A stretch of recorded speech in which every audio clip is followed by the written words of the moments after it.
Alors le BIM, c'est un nom un peu barbare, ça veut dire modélisation de l'information du bâtiment. Et on parle aussi de CIM avec un C à la place du B. C'est pareil mais pour la ville, C pour City.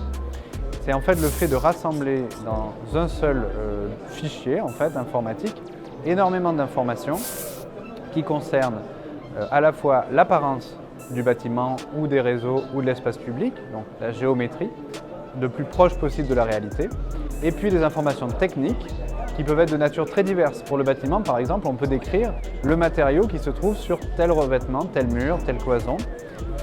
Alors Euroméditerranée s'est impliqué dans la démarche BIM d'abord pour son propre métier.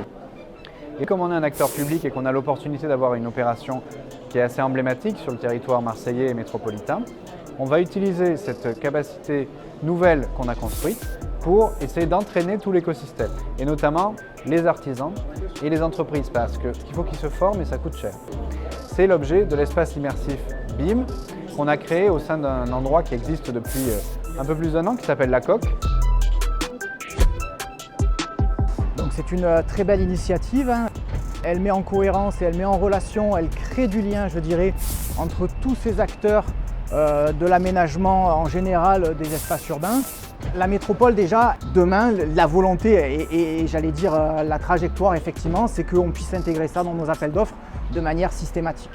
L'open data aujourd'hui peut être un facteur d'enrichissement sur ces sujets-là et donc je dirais il faudrait coupler ceci à aussi coupler les prérequis d'open data de manière à favoriser l'ouverture des données de tous les partenaires et qu'on enrichisse un maximum nos maquettes numériques.